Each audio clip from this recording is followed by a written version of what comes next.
السلام علیکم ورحمۃ اللہ وبرکاتہ۔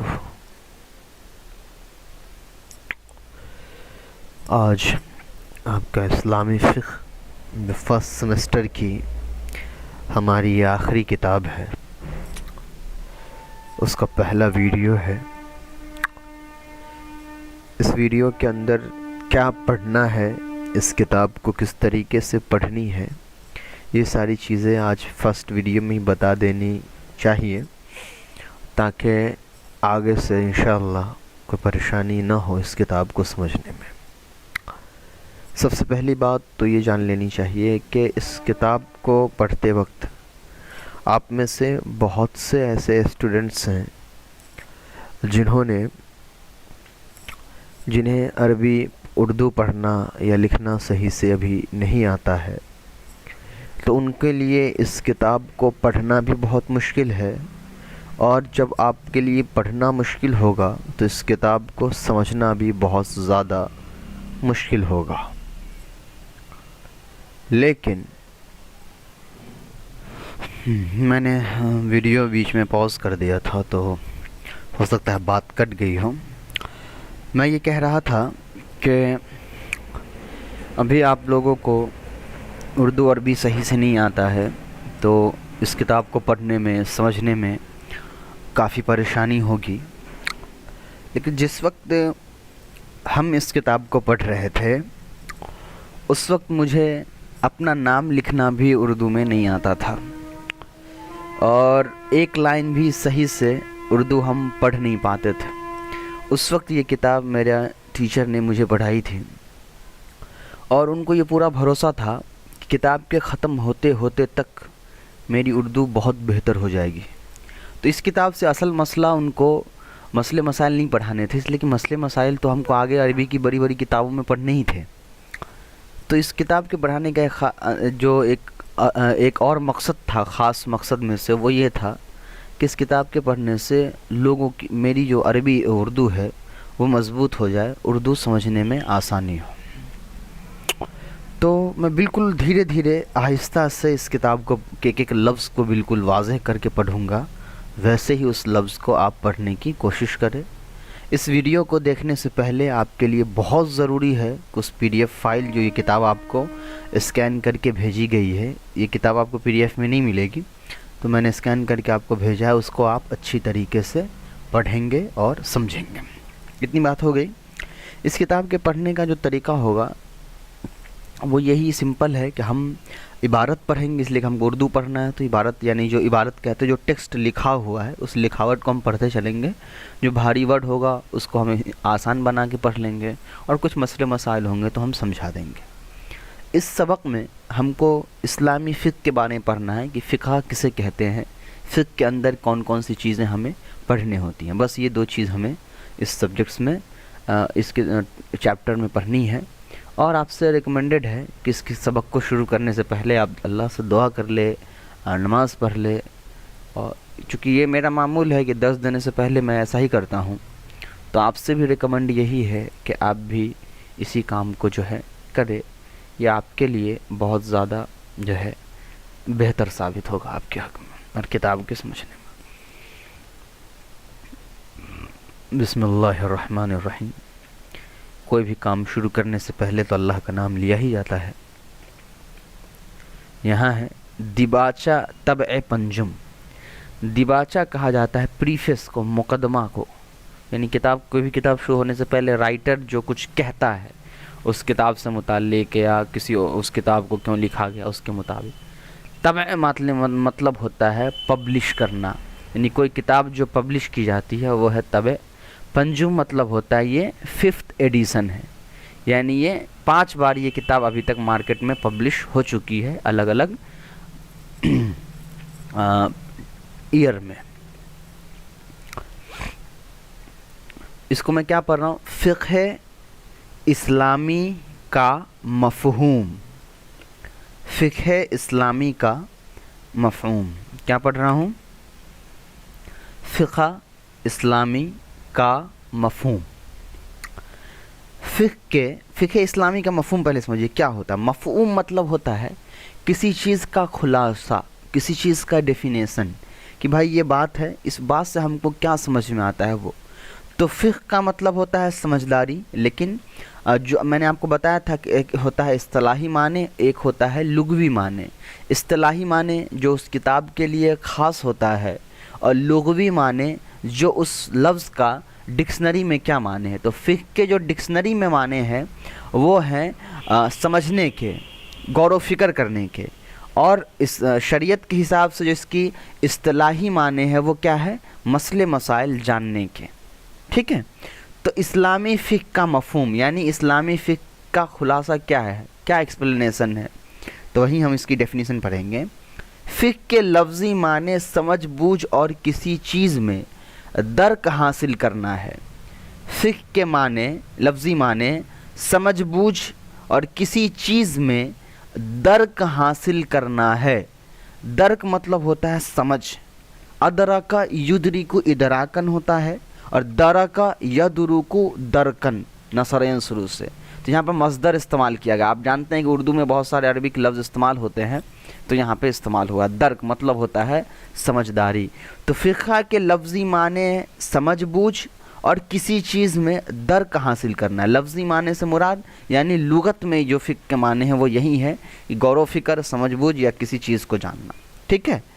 قرآن پاک میں اور حدیث نبوی میں جہاں جہاں یہ لفظ آیا ہے، اس لفظی معنی میں اتنا اضافہ ہو گیا کہ دین کے معاملے میں سمجھ بوجھ رکھنا اور اس میں مہارت حاصل کرنا یہ معنی ہو گیا. یعنی یہاں پر دو بات انہوں نے بتائی کہ فقہ کے لفظی معنی تو ہیں سمجھ بوجھ یعنی لغوی معنی، ڈکشنری میں جو معنی وہ تو سمجھ بوجھ اور درک، کسی چیز میں درک حاصل کرنا یعنی کہ اس کا سمجھ حاصل کرنا. میں جو بار بار پڑھ رہا ہوں درک، پھر کہہ رہا ہوں سمجھ، وہ اس لیے کہ آپ کو اردو کے ساتھ ساتھ اردو الفاظ بھی یاد ہو جانے چاہیے.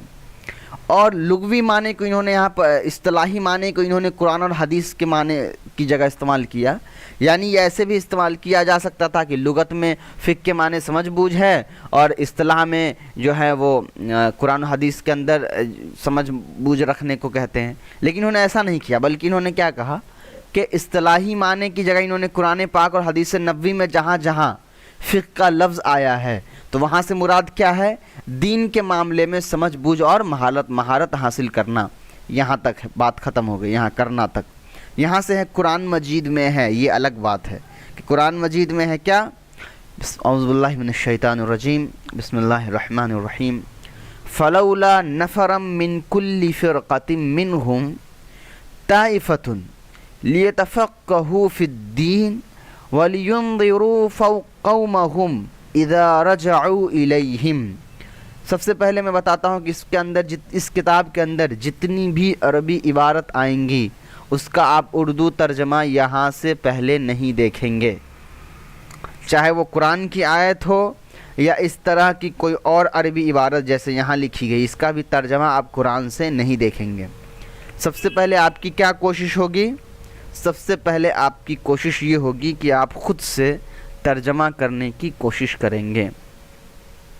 فلولا، لولا آپ نے ابھی نہیں پڑھا ہے تو فلولا کا آپ چھوڑ دیجئے، فلولا کا بس ڈیفینیشن یاد رکھیے. فلولا کا مطلب ہوتا ہے کیوں نہیں. ٹھیک ہے. نفر، نفر مطلب ہوتا ہے ایک جماعت. ٹھیک ہے.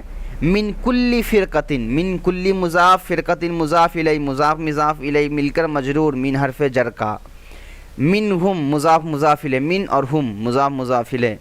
طائفتن اسم، لیتفقہوا یہ فعل لام تاکید کا لگا ہوا ہے، فی الدین جار مجرور، ولینذروا یہ فعل، قومہم مفعول مضاف مضاف الیہ مل کر کے، رجعوا فعل، الیہم مضاف مضاف الیہ مجرور، الیہم جار مجرور.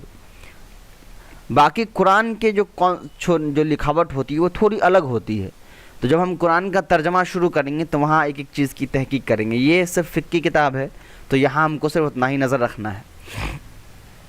فلولا نفر من کل فرقۃ، کیوں نہیں ہر فرقے سے، یہاں فرقے سے مراد ہر جماعت یعنی کہ ہر قبیلے سے، منہم ان میں سے، طائفتن کچھ لوگ ایسی جماعت یعنی ہر قبیلے سے کچھ ایسی جماعت کیوں نہیں نکل جاتی ہے، کیوں نکل جاتی ہے؟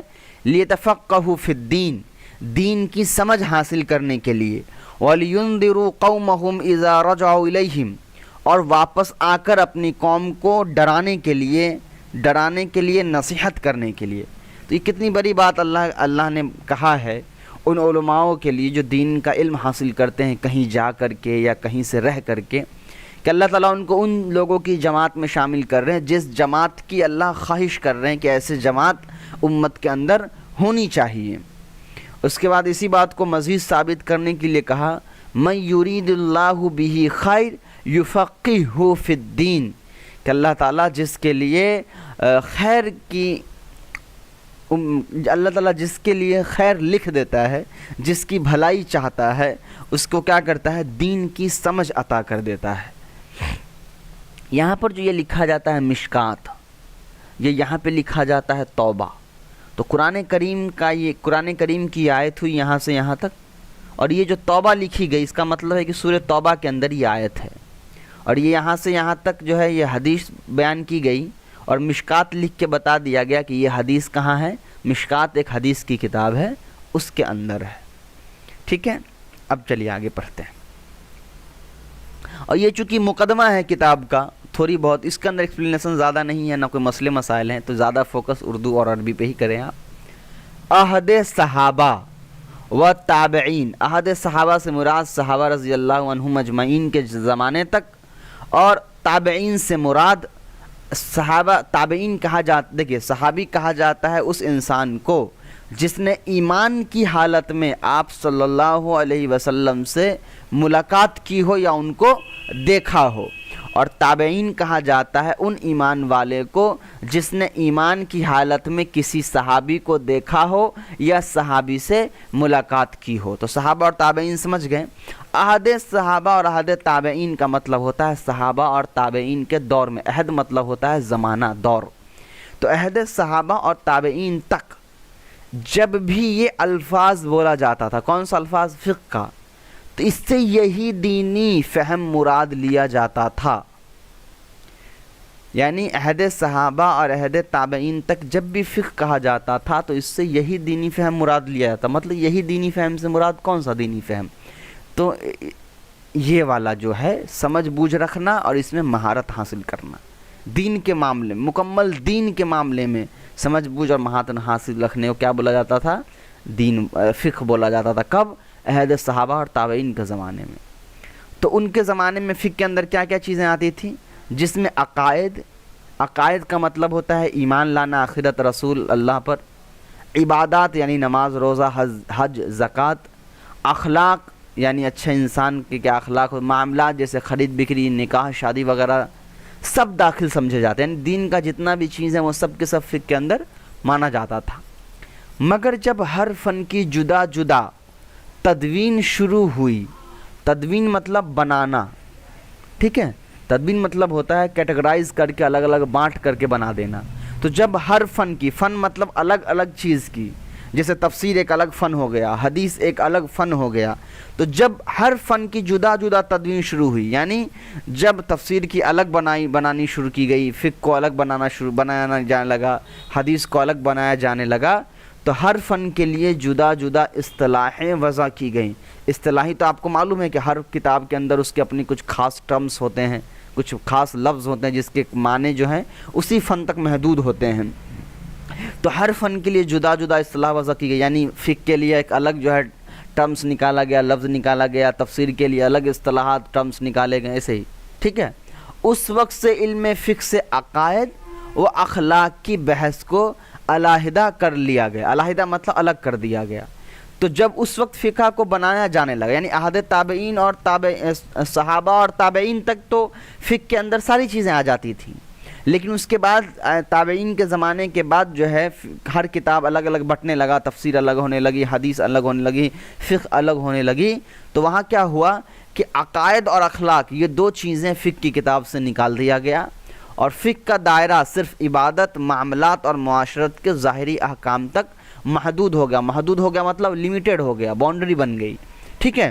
تو کیا ہوا، عقائد صحابہ اور تابعین تک تو عقائد، عبادات، اخلاق، معاملات سب داخل تھے، لیکن جب تابعین کے بعد کا زمانہ گزرا تو اس میں کیا ہوا، سب فن الگ الگ ہو گیا، اور جو عقائد اور اخلاق تھے یہ دو بحث فقہ سے نکال دیا گیا، اور فقہ میں اندر صرف عبادات، معاملات اور معاشرت آئیں، اور اس میں بھی معاشرت کے ظاہری احکام آئے۔ ظاہری احکام کہا جاتا ہے لین دین میں کیا شرط ہونی چاہیے، نماز کے اندر رکوع کتنے ہونے چاہیے، سجدے کتنے ہونے چاہیے، یہ اس کو کہا جاتا ہے ظاہری احکام۔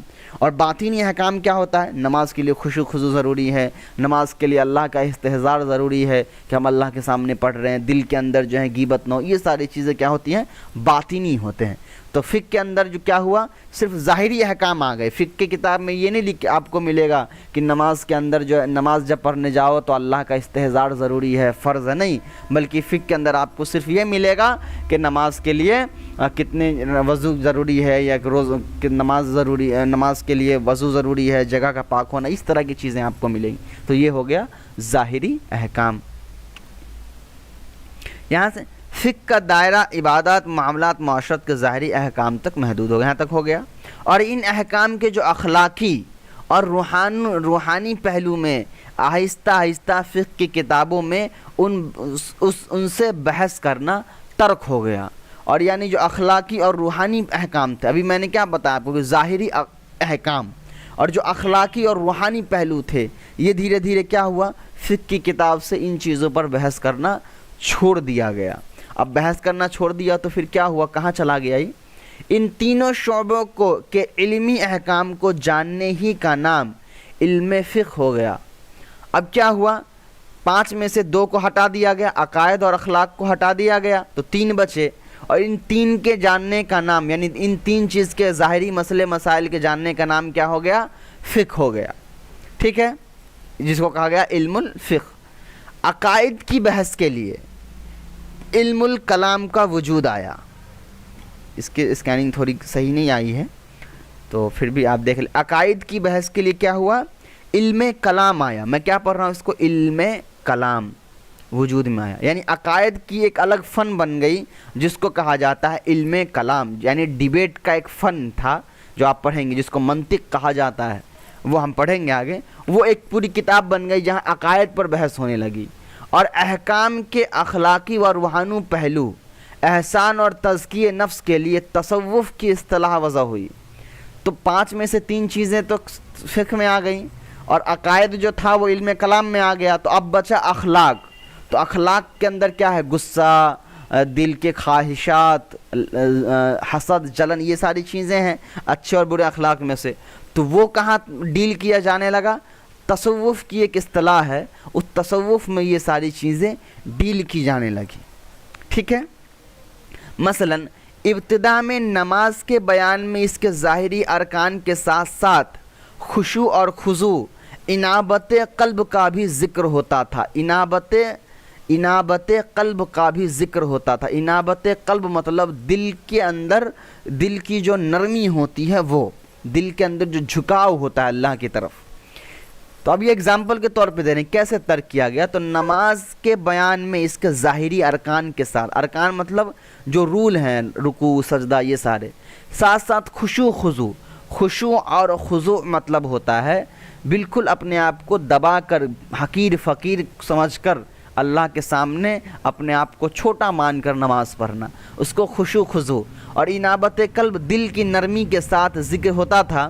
مگر بعد میں فقہ میں نماز کے ظاہری ارکان کی تفصیل سے بہت زیادہ بحث ہونے لگی، لیکن بعد کے فقہ میں کیا ہوا، یہ خشوع خضوع، یہ ظاہری جو باطنی انابت قلب وغیرہ، اس پر بحث نہیں ہوتی تھی، بلکہ جو ظاہری احکام تھے اس پر بحث ہوتی تھی، مگر اس کے روحانی اور اخلاقی پہلو پر بحث بہت کم ملتی تھی، اس پر بحث بہت کم ہوتا تھا۔ یہاں تک کہ جو آپ نے پڑھا، اس میں آپ نے جتنی چیزیں پڑھی میں ایک بار اور ریپیٹ کر دیتا ہوں تاکہ آپ کو یاد رہے۔ آپ نے یہ پڑھا کہ تابعین اور صحابہ کے زمانے میں علم فقہ کا مطلب سب کچھ ہوتا تھا، پورے دین کا سمجھ حاصل کرنا، لیکن بعد کے لوگوں نے علم فقہ کے اندر سے عقائد اور اخلاق کو نکال دیا۔ اس کے بعد علم فقہ بعد کے زمانے میں علم فقہ میں کیا کیا ڈیل ہونے لگے؟ معاملات، معاشرات اور جو عبادات ہیں وہ، اور علم الکلام میں جو ہے وہ عقائد پہ ڈیل ہونے لگا، اور تصوف کے اندر اخلاق سے ڈیل ہونے لگا. یہاں تک بس سمجھ میں آ گیا آپ کو؟ اب چلیے آگے.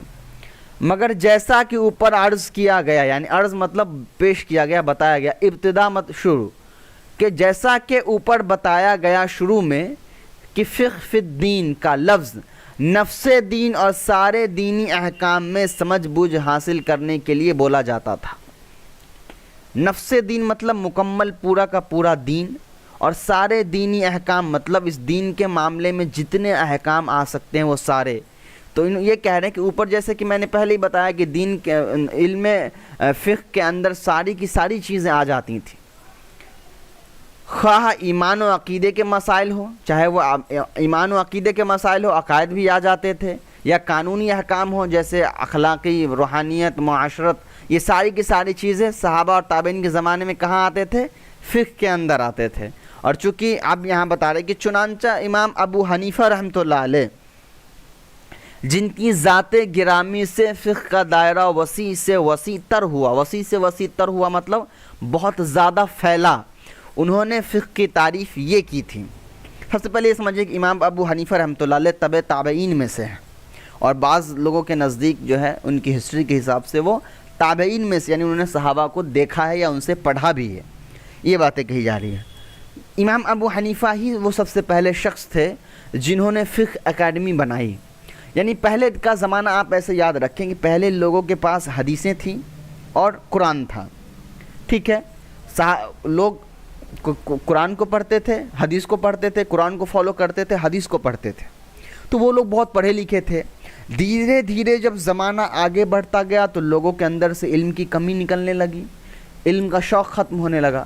تو اب لوگوں کے اندر اتنی صلاحیت نہیں رہی کہ قرآن و حدیث سے وہ خود پڑھ کر کے اپنے مسئلے کو سالو کر سکے، تو بہت زیادہ پریشانیاں ہونے لگیں. تو امام ابو حنیفہ رحمۃ اللہ علیہ نے کیا کیا کہ 40 50 60 علماؤں کو جمع کیا، اور وہاں پر ان لوگوں نے قرآن و حدیث سے جتنے مسئلے نکل سکتے تھے، نماز کے، روزے کے، زکوٰۃ کے، سب دماغ لگا کر خوب نگیٹیو پازیٹیو ساری پہلوؤں پر غور کر کے جتنے مسئلے نکل سکتے تھے وہ سارے مسئلے پر غور و فکر کرنے کے بعد اس سب مسئلے کا جواب دے کر کے ایک فقہ کی کتاب میں ڈال دیا، تاکہ جو عام آدمی ہے اس کو قرآن و حدیث سے جا کر مسئلے نکالنے کے بجائے وہ اپنا کتاب کھولے گا، مسئلہ دیکھے گا، بند کر کے اپنے کام میں بیزی ہو جائے گا، 1 منٹ کے اندر اس کو مسئلہ مل جائے گا.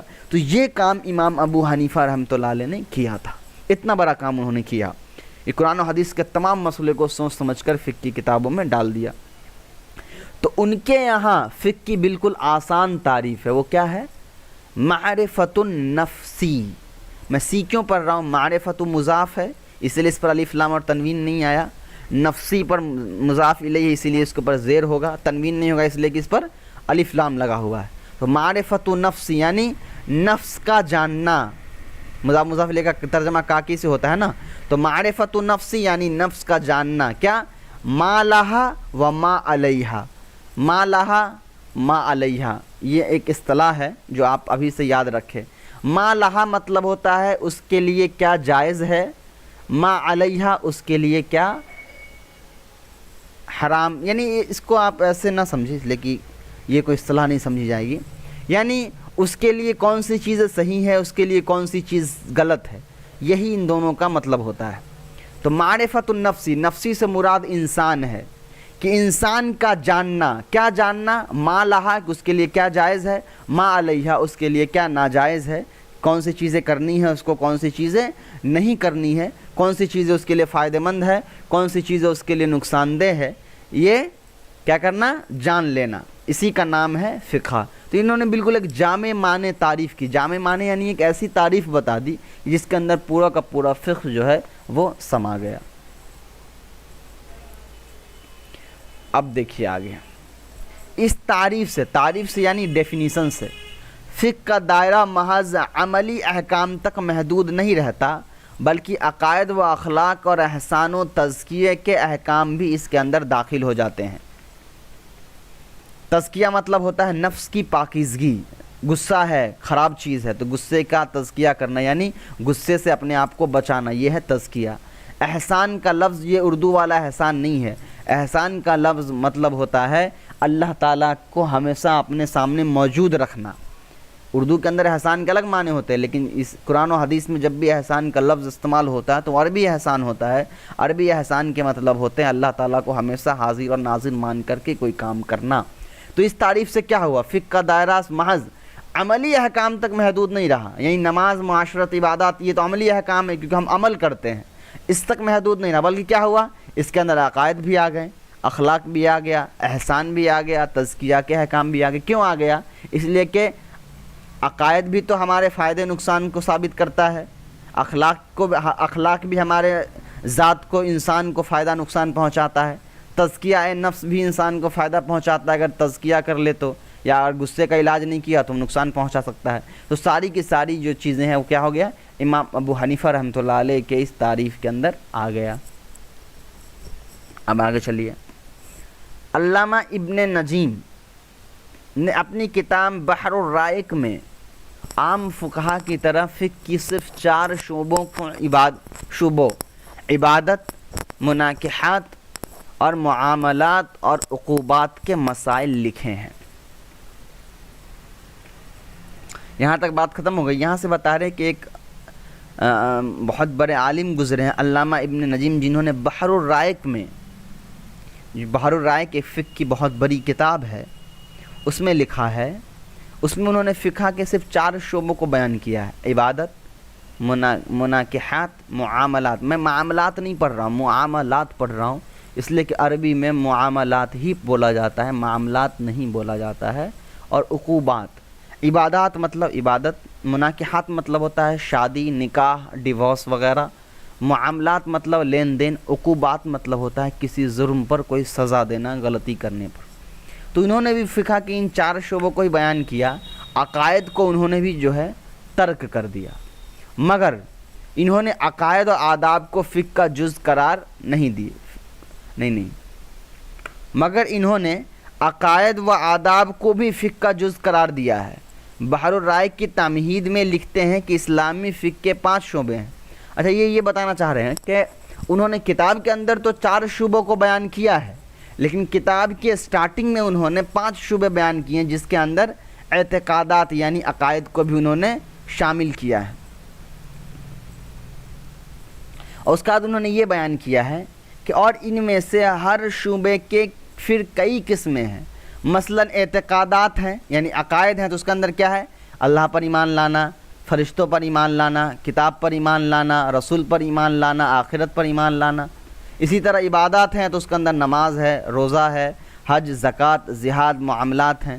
معاملات بھی ہیں تو اس کے اندر بھی معاوضات ما الیہ ہے، معاوضات ما الیہ، اس کو دیکھیے میں کیا پڑھ رہا ہوں، معاوضات ما الیہ، یہ ایک اصطلاح ہے، ایک ٹرم ہے جو فقہ میں بولا جاتا ہے، اس کا مطلب ہوتا ہے کمپنسیشن، ٹھیک ہے، یعنی کسی چیز کے بدلے کسی چیز کو دینا۔ یہ ہم جب پڑھیں گے تو آپ کو سمجھ میں آئے گا۔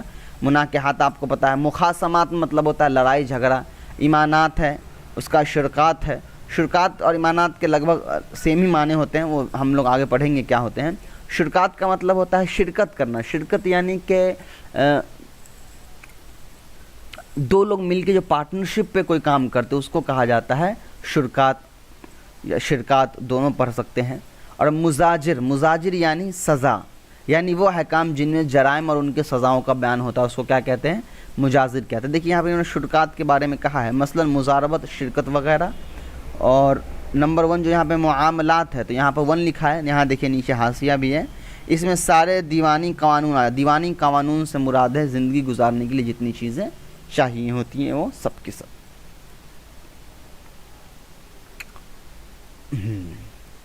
یہاں تک آ گئے۔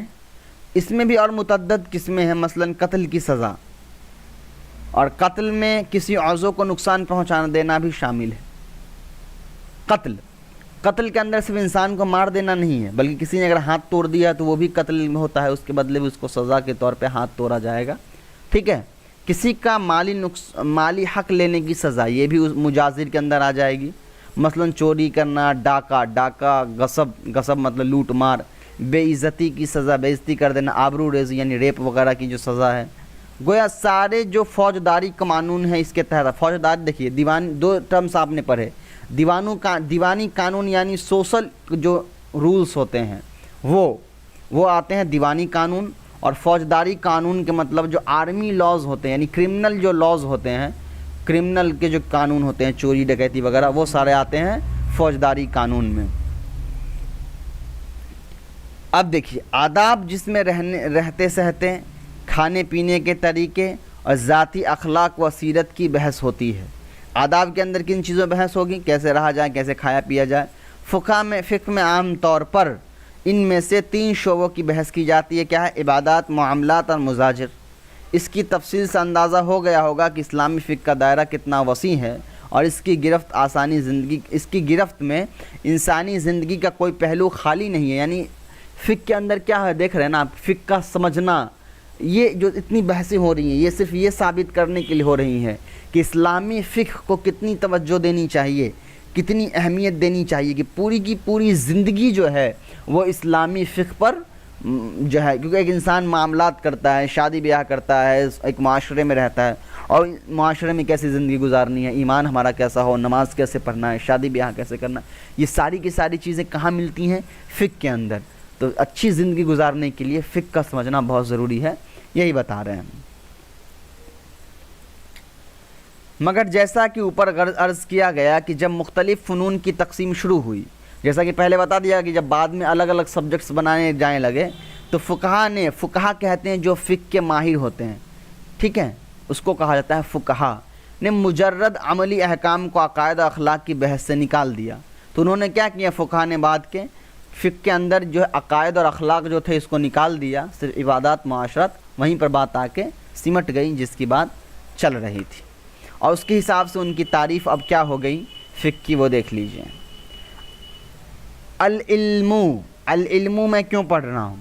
اسی لیے کہ العلم مبتدا ہے، مبتدا ہمیشہ معرفہ ہوتا ہے، تنوین اس لیے نہیں پڑھ رہا ہوں اس لیے کہ یہ کیا ہے، الف لام لگا ہے، تو العلم میں پڑھ لیا۔ یہاں پر با لگا ہوا ہے، حرف جر ہے، تو یعنی کہ مطلب کیا ہوگا؟ زیر ہوگا۔ العلم بالاحکامی، تو میں نے احکامی پڑھا۔ اب الشرعیت، اب جو ہے آگے یہ لفظ ہے، اس کو میں کیا پڑھوں؟ تو اب آپ کو مجھے دیکھنا ہوگا کیا یہ دونوں ایک سمان ہے؟ تو بالکل ہے۔ احکام مؤنث ہوتا ہے، شریعت بھی مؤنث ہے، احکام پر الف لام ہے، شریعہ پر بھی الف لام ہے، احکام واحد ہے، شریعہ بھی واحد ہے، مطلب کیا ہے؟ یہ موصوف صفت ہے۔ اس کے بعد علمیہ، یہ بھی موصوف صفت ہے۔ تو العلم بالاحکام الشرعیتی العملیتی، ٹھیک ہے، اس طریقے سے پڑھیں گے۔ یعنی ایسا علم، فقہ ایک ایسا علم کے جاننے کا ہے جس میں ہم کیا جانتے ہیں؟ عملی شرعی احکام، من ادلتها التفصیلیہ، اس کے تفصیلی دلائل کے ساتھ۔ تو بنا اعراب والی عربی آپ پڑھنا شروع کر چکے ہیں۔ ابھی مشکل ہوگا، میں ایسی بس شوق کے لیے پڑھا رہا ہوں، ٹرائی کرنے کی کوشش کریں، ابھی اتنا آسان نہیں ہے آپ کے لیے ساری چیزوں کو پڑھنا۔ خیر ہم لوگوں نے تو بہت پٹائی کھائی ہے، ہم لوگ کو ایک لفظ پڑھنا نہیں آتا تھا، پھر بھی ٹیچر پیٹتے تھے، اس وقت سمجھ میں نہیں آتا تھا کہ کیوں مار رہے ہیں، لیکن ان کی پٹائی کھاتے کھاتے سمجھ میں آیا کہ جس وقت ہم نہیں جانتے تھے اس وقت بھی کیوں زبردستی ہم سے پڑھوایا جاتا تھا، کیونکہ بعد میں وہی زبردستی کا پڑھایا ہی کام آیا۔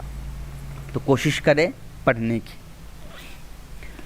عام طور پر علماء حناف مثلاً بزدوی، ابن نجیم، ابن عابدین اور من المجلہ کے مؤلفین، المجلہ ایک کتاب ہے فقہ کی، مؤلفین کہتے ہیں کتابوں کو لکھنے والے کو، نے ایک لفظ کے اضافے کے ساتھ یہی تعریف لی، یعنی فقہ کی ایک تعریف اور لکھی ہے۔ شافعی فقہ میں علامہ آمدی رحمۃ اللہ علیہ نے اس کی یہ وسیع تعریف، اب امام شافعی رحمۃ اللہ علیہ یعنی جو شافعی مسلک کے بہت بڑے امام ہیں، انہوں نے پھر فقہ کی تھوڑی ایک الگ تعریف کی ہے، وہ تعریف آپ دیکھ لیے۔ الفقہ مبتدا میں پڑھ رہا ہوں، مخصوصاً، اس میں فاعل کا صیغہ ہے کہ فقہ مخصوص ہوتا ہے کس پہ؟ بالعلم الحاصل، حاصل کیے ہوئے علم پہ، بجملۃ الاحکام الشرعیتی، احکام شرعی کے پر، بالنظری، بصیرت کے ساتھ۔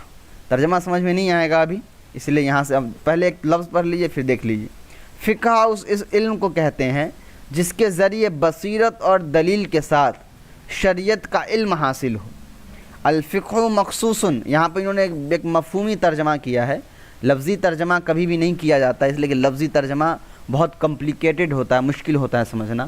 تو اس ترجمہ سے جو ان کو جو مفہوم نکلا ہے، انہوں نے یہ کہہ دیا ہے کہ فقہ اس علم کو کہتے ہیں جس کے ذریعے بصیرت اور دلائل کے ساتھ شریعت کا علم حاصل۔ بصیرت کہتے ہیں سمجھداری، اور دلائل یعنی کہ جو پروف ہوتے ہیں، ایویڈنس کی یہ کام اللہ نے کہا ہے تو کیوں کہا ہے۔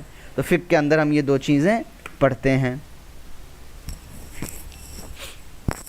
اب ہے صاحب ہدایہ۔ صاحب ہدایہ، ہدایہ فقہ حنفی کی سب سے بڑی کتاب ہے، جہاں بہت سارے ایویڈنس جو ہیں ملے ہیں، ایویڈنس ہر ایک جو عمل ہیں، احکام ہے، اس کی ایک ثبوت جو ہے انہوں نے لکھا ہے۔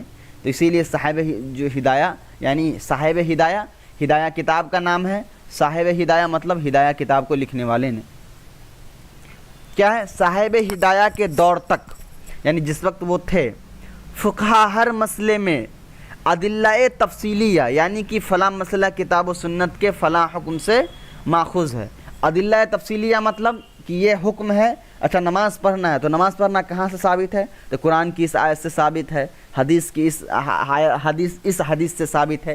یہ پورا کا پورا بیان کرتے تھے، ٹھیک ہے۔ لیکن مگر بعد میں مجرد احکام سے بحث شروع ہوئی، لیکن بعد میں کیا ہوا، فقہ کو بہت شارٹ کر دیا گیا، اور کیا ہوا، صرف لکھ دیا جاتا ہے مسئلہ کہ ایسے کرنے سے نماز ٹوٹ جائے گا، ایسے کرنے سے نماز نہیں ٹوٹے گا، یہ لکھ دیا جاتا ہے۔ یہ نہیں بتایا جاتا ہے کہ ہم نے یہ جو کہا یہ کہاں سے کہا، اور یہ جو کہا اس سے میں نے روکا تو قرآن میں کہاں روکنے کے لیے کہا گیا، اور اس کو میں نے آپ کو کرنے کے لیے کہا تو قرآن حدیث میں کہاں اس بات کو کرنے کے لیے کہا گیا ہے۔ یہ ساری چیزوں کو بعد کی کتابوں میں جو ہے نظر انداز کر دیا گیا، ٹھیک ہے۔ بس اس کے بعد انہوں نے اب اس کتاب کی جو ہے تاریخ وغیرہ بیان کی ہے، تو اس کو ہم کو پڑھنے کی ضرورت نہیں ہے۔ آپ اپنے شوق کے لیے اس کو ضرور پڑھ لیں، بیٹر ہے آپ کے لیے، تاکہ آپ کی اردو مضبوط ہو جائے۔ اس چیپٹر میں اتنا انشاءاللہ، کل سے پھر ہماری جو ہے کتاب اوریجنل کتاب جو ہے وہ شروع ہو جائے گی۔ السلام علیکم ورحمۃ اللہ وبرکاتہ۔